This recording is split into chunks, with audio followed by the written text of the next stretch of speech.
Wullf Yularen did not betray the Republic because he stopped believing in it. Palpatine convinced him the Empire was what the Republic had been trying to become.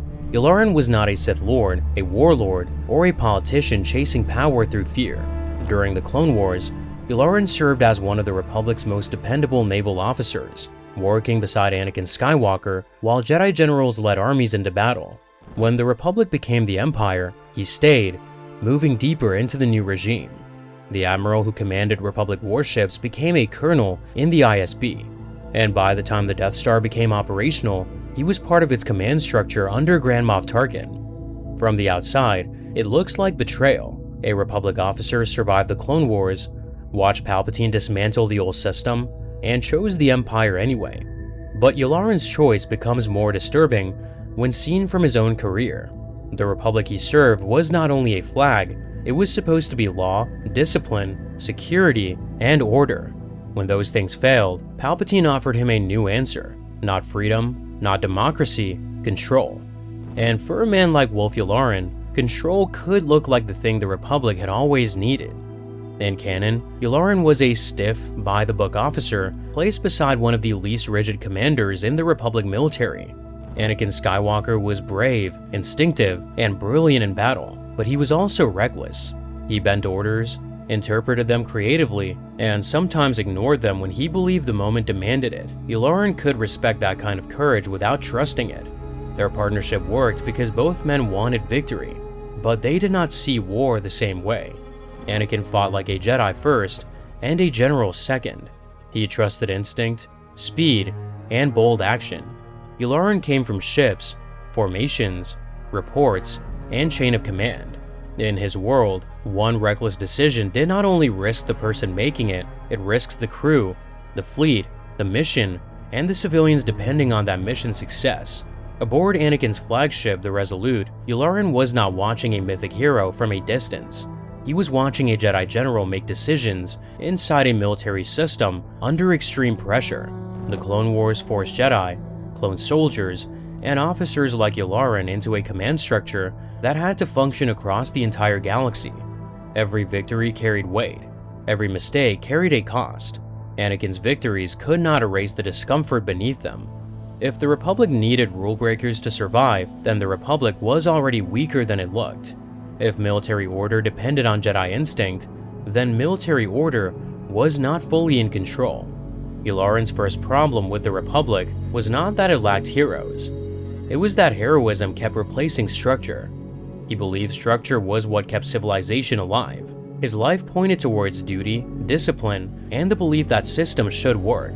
When the Republic became the Empire, Yularen stayed in service, and the Empire's claim that it would restore the rule of law made his next move feel less like a new life than a sharper version of the same mission. His decision to remain under the new regime did not come out of nowhere.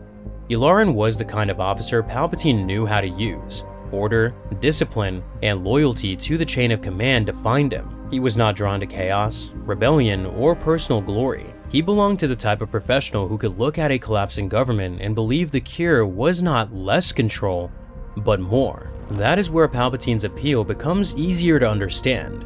He did not have to show himself as a tyrant. He simply had to present himself as the one leader willing to confront the rot. The Senate was full of self-interest, and the Republic was slow, compromised, and vulnerable. The Separatist crisis exposed how fragile the old order had become. To Yularen, those failures seemed to prove the lesson his career kept teaching him. The Republic could name its problems, but it could not always control them. Palpatine's genius was that he rarely needed to lie about the Republic's problems.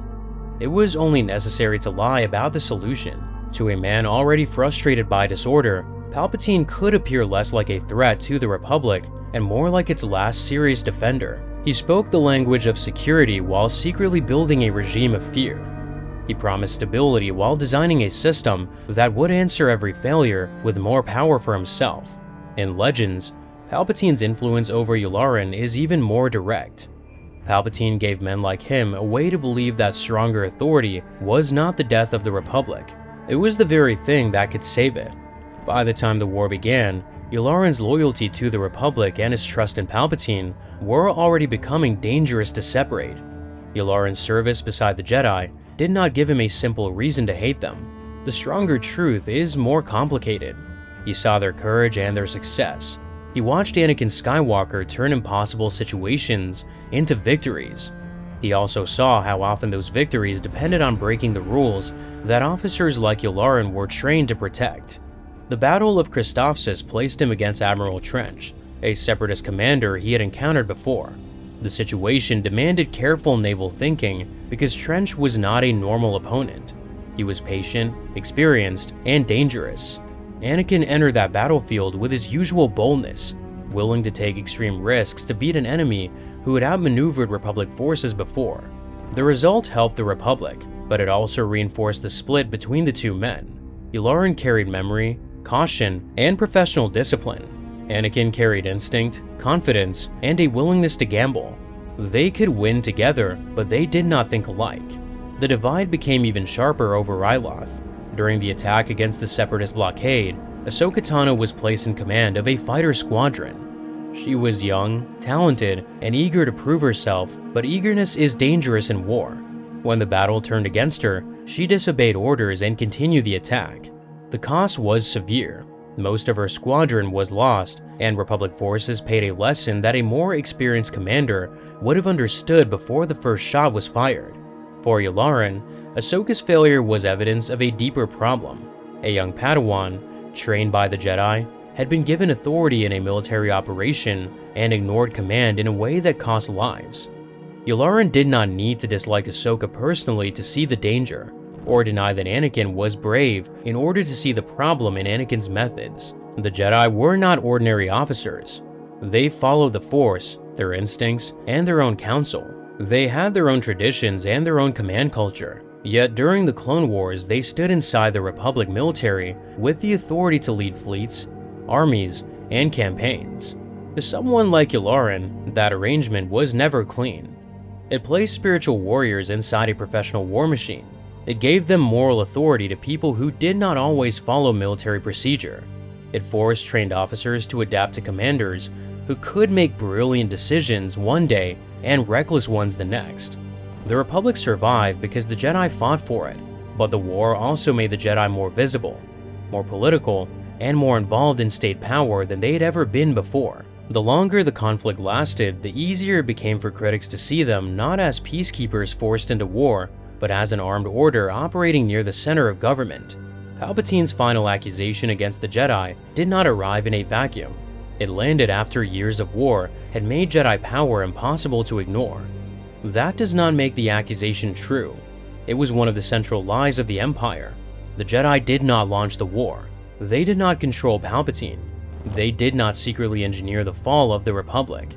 Palpatine had spent years shaping the crisis that would destroy them. But Yularen did not know that. From the public version of events, the Chancellor had survived a Jedi attempt to remove him from power. The Jedi had been declared traitors. Order 66 had been issued. The Republic had been reorganized into the Galactic Empire under the promise of security and stability. For a man with Yularen's record, that story would not have sounded impossible in the same way it would to someone who knew the full truth. He had spent his career serving institutions that claimed to protect order.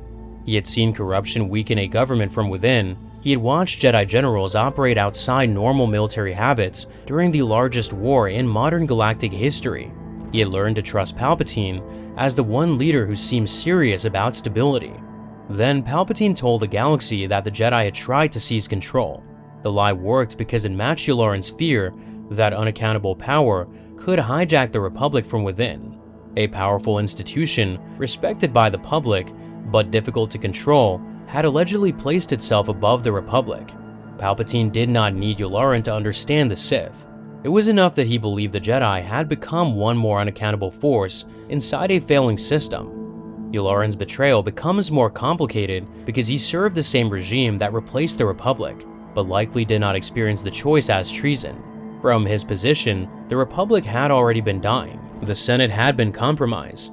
The war had been chaotic. The Jedi had allegedly betrayed their mandate. Palpatine had survived, restored order, and promised a government strong enough to prevent the same collapse from happening again. The tragedy is that Yularen's mistake was not a lack of intelligence. It was misplaced trust.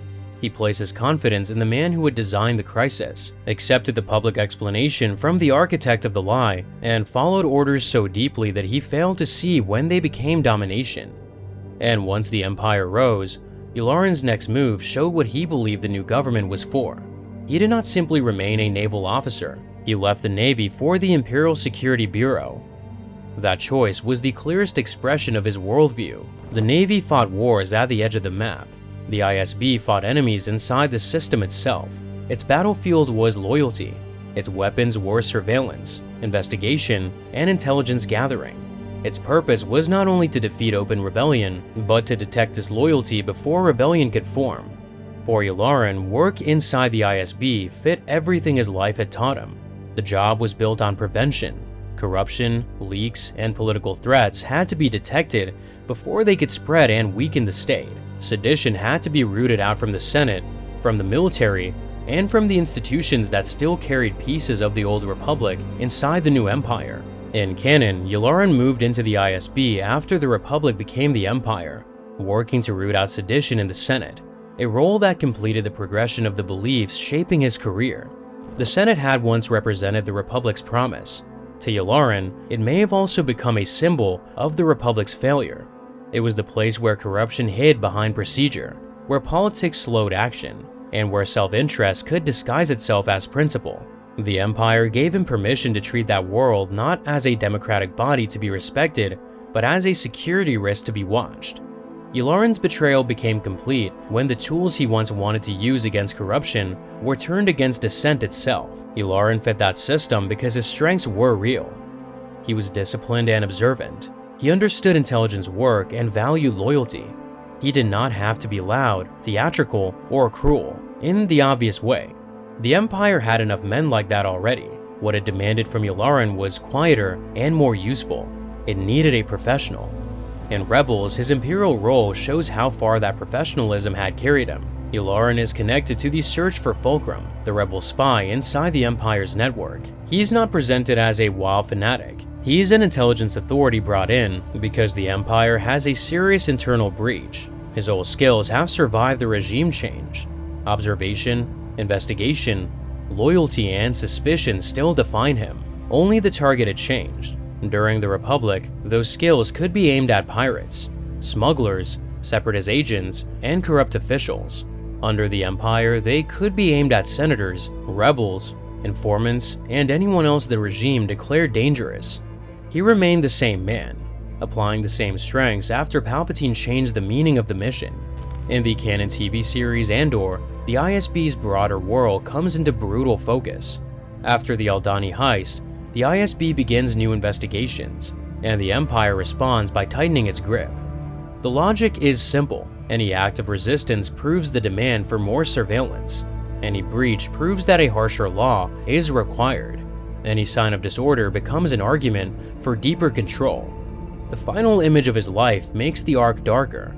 In the film A New Hope, Yularen is aboard the Death Star, standing inside the command structure of the Empire's ultimate weapon. The same officer who once fought to protect the Republic now serves on a station built to enforce obedience through planet-destroying power. Yularen never became the public face of Imperial rule. Tarkin filled that role. Vader embodied the Empire's terror, while Maudi supplied its arrogance. Yularen remained in the background, almost easy to miss. That was what made him so unsettling. The Empire was not built only by monsters who announced themselves. It was also built by professionals who kept the machine running. Yularen's path from Republic Admiral to Death Star officer shows how that machine absorbed people who believed they were preserving civilization. He did not need to wake up one day and decide to become evil. He just had to accept each new step as the practical answer to the last failure.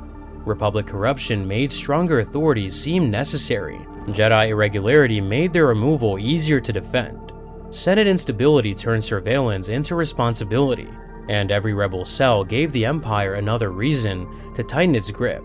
Each step could be framed as order, while the moral line moved a little farther away. Yularen did not fall because his values disappeared. He fell because the Empire learned how to use them. It was not driven by simple greed, obvious hatred, or secret Sith loyalty.